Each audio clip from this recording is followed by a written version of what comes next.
action from college admissions across the U.S. In a 6-3 decision affecting millions of students moving forward, the justice is striking down admissions policies at both Harvard and the University of North Carolina, and in doing so, overturning decades of precedent in this country. Their ruling says race cannot be a factor in determining college admissions. The court's 6 conservative justices finding admissions practices at both of those schools violated the Equal Protection Clause of the 14th Amendment. Chief Justice John Roberts writing both policies employ race in a, quote, negative manner. Justice Clarence Thomas saying they, quote, fly in the face of our colorblind Constitution. In her dissent, Justice Sonia Sotomayor, writing the decision, rolls back decades of precedent and, quote, momentous progress. Justice Ketanji Brown Jackson, the court's first black female justice, calling the decision, quote, truly a tragedy for us all. Chief Justice Roberts leaving open the possibility of colleges considering race when it comes to an individual student's application, focusing on the student's, quote, experiences as an individual, but not on the basis of race. Mary Bruce is outside the White House. Mary, the president has been huddling with his advisors. He has, David. I was told that the president learned of this decision from the breaking news reports, and then he met with his counsel shortly after he gathered together his senior staff who have been working on this issue to dissect the decision, also, I suspect, to craft the response that we are about to hear. This, of course, is an administration that has put equality at the heart of everything they do, and here comes the president, David. Thank you, Mary. Sorry to keep you waiting a few minutes. 45 years, the United States Supreme Court has recognized the college's freedom to decide how to build diverse student bodies and to meet their responsibility of opening doors of opportunity for every single American. In case after case, including recently, just as a few years ago in 2016, the court has affirmed and reaffirmed this view that colleges could use race not as a determinative factor for admission, but as one of the factors among many in deciding who to admit from a already qualified pool of applicants. Today, the court once again walked away from decades of precedent and as the dissent has made clear. The dissent states in today's decision, quote, rolls back decades of precedent and momentous progress, end of quote. I agree with that statement from the dissent. The court has effectively ended affirmative action in college admissions, and I strongly disagree with the court's decision.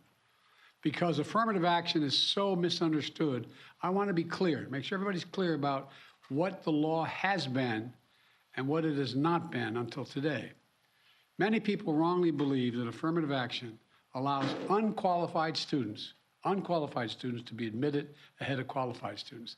This is not how college admissions work. Rather, colleges set out standards for admission, and every student has to meet those standards. Then and only then, after first meeting the qualifications required by the school, do colleges look at other factors in addition to their grades, such as race. The way it works in practice is this. Colleges first establish a qualified pool of candidates based on meeting certain grade, test scores, and other criteria. Then and only then, it is from this pool of applicants, all of whom have already met the school standards, that the class is chosen after weighing a wide range of factors, among them being race. You know, I've always believed that one of the greatest strengths of America, you're tired of hearing me say it, is our diversity, but I believe that. If you have any doubt about this, just look at the United States military. The finest fighting force in the history of the world. It's been a model of diversity and has not only made our nation better, stronger, but safer. I believe the same is true for our schools. I've always believed that the promise of America is big enough for everyone to succeed and that every generation of Americans, we have benefited by opening the doors of opportunity just a little bit wider to include those who've been left behind. I believe our colleges are stronger when they are racially diverse. Our nation is stronger because we are tapping into the full range of talent in this nation. I also believe that while talent, creativity, and hard work are everywhere across this country, not equal opportunity. It is not everywhere across this country. We cannot let this decision be the last word. I want to emphasize we cannot let this decision be the last word. While the court can render a decision, it cannot change what America stands for. America is an idea unique in the world, an idea of hope and opportunity, of possibilities, of giving everyone a fair shot, of leaving no one behind. We've never fully lived up to it, but we've never walked away from it either. We will not walk away from it now. We should never allow the country to walk away from the dream upon which it was founded. That opportunity is for everyone, not just a few. We need a new path forward, a path consistent with the law that protects diversity and expands opportunity. So today I want to offer some guidance to our nation's colleges as they review their admission systems after today's decision. Guidance that is consistent with today's decision. They should not abandon, let me say this again, they should not abandon their commitment to ensure student bodies of diverse backgrounds and experience that reflect all of America. What I propose for consideration is a new standard, where colleges take into account the adversity a student has overcome when selecting among qualified applicants. Let's be clear, under this new standard, just as was true under the earlier standard, students first have to be qualified applicants. They need the GPA and test scores to meet the school's standards. Once that test is met, then adversity should be considered, including students' lack of financial means, because we know too few students of low-income families, whether in big cities or rural communities, are getting an opportunity to go to college. When a poor kid, maybe the first in their family to go to college, gets the same grades and test scores as a wealthy kid, whose whole family's gone to the most elite colleges in the country and whose path has been a lot easier. Well, the kid who faced tougher challenges has demonstrated more grit, more determination, and that should be a factor that colleges should take into account in admissions, and many still do. It also means examining where the student grew up and went to high school. It means understanding the particular hardships that each individual student has faced in life, including racial discrimination that individuals have faced in their own lives.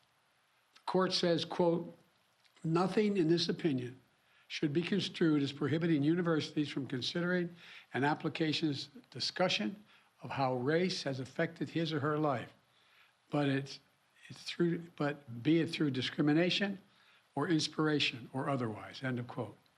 Because the truth is, we all know it, discrimination still exists in America. Discrimination still exists in America. Discrimination still exists in America. Today's decision does not change that. It's a simple fact.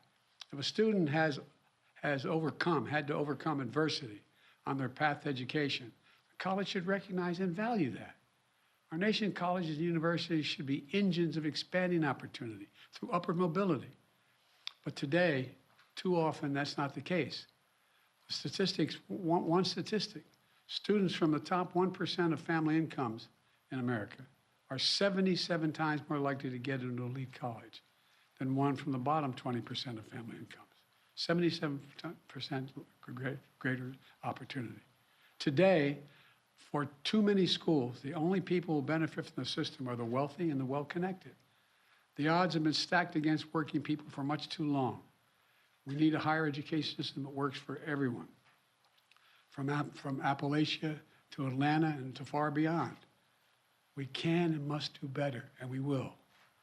Today, I'm directing the Department of Education to analyze what practices help build a more inclusive and diverse student bodies and what practices hold that back. Practices like legacy admissions and other systems that expand privilege instead of opportunity. Colleges and universities should continue their commitment to support, retain, and graduate diverse students and classes. You know, and companies who are already realizing the value of diversity should not use this decision as an excuse to turn away from diversity either. We can't go backwards. You know, I know today's court decision is a severe disappointment to so many people, including me. But we cannot let the decision be a permanent setback for the country. We need to keep an open door of opportunities. We need to remember that diversity is our strength. We have to find a way forward. We need to remember that the promise of America is big enough for everyone to succeed. You know, that's the work of my administration. and I'm always going to fight for that. And I want to thank you all. And I know you've been told I have a helicopter out there waiting to go up to do an interview in New York. I'll be talking more about this, a live interview. But thank you very much, and we're going to have plenty of time to talk about this. But we're not going to let this break us. Thank you. President Biden, the Congressional Black Caucus said the Supreme Court has thrown into question its own legitimacy. Is this a rogue court? This is not a normal court. Should there be term limits for the justices, sir? The president there leaving the Roosevelt Room, saying that he wants to offer guidance now to schools, universities, colleges across this country that they should not abandon the practice of making sure they have a diverse student body, or whatever that practice should be moving forward needs to be defined at this point. He said he's going to ask the Department of Education to look into options. He's proposing that colleges continue to first find the most qualified students across the board, but then to take into account the adversity that they have faced in their lifetime, lack of financial means, among other criteria. I want to bring in Mary Bruce. It's still unclear what the president can really make happen at this point, given the ruling from the Supreme Court. Yeah, but the president certainly is trying to give Americans the impression that he's doing everything that he can do. The president coming out today trying to assure Americans that he does have a plan, even if there's not a lot he can do on his own. The president urging universities and institutions to continue to consider diversity as much as they can, to take into account adversity, racial discrimination, of course, socioeconomic challenges in a student's background, because the president's making the argument that today's decision, as he said, doesn't change the fact that discrimination exists in our country. And he's also, of course, asking the Department of Education to look into what additional steps they may be able to take to try and expand opportunity. But look, there is only so much a president can do. And I think this White House is well aware, the Biden campaign is well aware that this is an issue that they hope will drive voters come next November. And the president trying to give an impression that he's doing as much as he can. And David, that comment there at the end is notable. The president asked as he was leaving the room if he thinks this is a rogue court. He took a very long pause there before saying this is not a normal court. I can tell you we are already asking what exactly he means by that. And of course, Mary, that is a hint at what's to come in this campaign. They will likely take on the fact that this court, the balance of the court, shifted significantly in recent years. And the argument, of course, to voters is that your vote matters. You know, who you put into office has a direct relationship to the balance of power on the Supreme Court for generations to come. And I think you are going to see both parties in this election seize on this issue. You already are seeing that. You've certainly seen plenty of Republican candidates and Republican lawmakers and governors seizing on the issue of inclusion and diversity and those policies. So there's going to be a lot more topics to discuss when it comes to this issue, David. Mary, thank you. Two more quick points to make on this. I'm going to bring in Terry Moran, who's covered the Supreme Court for years for us. And Terry, there was reaction almost immediately from members of the court, both Justices Clarence Thomas and Sonia Sotomayor. And it was really interesting. Both have acknowledged in their own life stories how they have benefited from affirmative action to get to where they are today, obviously sitting on the highest court in the nation, but both deciding very differently how to move forward in this country. Absolutely. You can hear in the justices' opinions themselves, especially those from Justice Clarence Thomas and Sonia Sotomayor and Justice Ketanji Brown Jackson as well, the same passions around this issue that you can sense in the entire country. Justice Clarence Thomas, saying that this was something that he recognized, the problem of racial discrimination. He says he understands how what he called his race, my race, he said, has been ravaged by discrimination and racial prejudice, but he said he held out hope that the nation's original promises of equality embodied in the Declaration and the Constitution will still come true. And Justice Sonia Sotomayor saying that this is a tragedy for the country, that the country nevertheless is in the throes of a movement towards equality that she said will not be stopped. So you could hear the emotions there. As for President Biden, you heard in his remarks the same uncertainty that is now descending on every college and university in the country that uses these kinds of metrics, now outlawed, to reach some kind of diversity on campus. Because while affirmative action as we know it is over, the Supreme Court just ended it, the Supreme Court, in Chief Justice Roberts' opinion, did not say you can never consider race. You consider it, he said, on an individual basis, depending on how it affected the individual applicant. But as Justice Sonia Sotomayor points out, that will invite a plethora of litigation and what she called chaos. Because Chief Justice Roberts did not define really any more than that rather vague pointing at the individual story, how race will factor in to the construction of the diverse student bodies that colleges and universities around the country are used to and want to continue because they believe it enriches the educational experience for all. Yeah, it leaves the door open for interpretation as to how to move forward. Terry, thank you. And in fact, in that decision from the Chief Justice, John Roberts, they do talk about how it can't simply be replaced now with an essay that talks about race, but that, in other words, the student must be treated based on his or her experience as an individual, not on the basis of race. Many universities have for far too long done just the opposite. That was in the opinion handed down from the court. But as Terry was just talking about, one of the other significant developments of the day is you have justices on the court that have acknowledged that affirmative action has helped them get to where they are today, but then they have differed on this notion of whether or not to continue that for the next generation coming up behind them. Clarence Thomas arguing not to move forward with affirmative action, something that helped him along the way. Sonia Sotomayor, Ketanji Brown Jackson, emphatic in their dissent today, saying that's simply not the case. We should be continuing this for future generations, trying to, improve upon the lot that their family might be in this country. I want to bring in Rachel Scott, who is covering the race for the White House. Reaction almost immediate. We've just listened to the president there, Rachel. Not a lot he can do, but he is signaling to universities across the country, colleges, schools, and even beyond that, across the economic sector, companies that have encouraged a diverse workforce to continue not to be swayed by what they've heard from the court. And when it comes to schools themselves, he said they should not abandon student bodies of diverse backgrounds and work to get there. In the meantime, you're hearing from Republican candidates, Donald Trump, who of course leads the pack, and from a couple of candidates who've talked about their own race, their own background, and the path that got them to where they are today. Swift reaction coming in from the Republican field, starting with the frontrunner, former President Donald Trump. In a statement to ABC News, he calls this a great day for America, saying that we're going back to all merit-based, saying that's the way that it should be. Trump allies, aides, his own super PAC, very quick to make it clear that this is a decision that was made possible by the former president, with 3 of the justices that he nominated currently sitting on this conservative Supreme Court bench.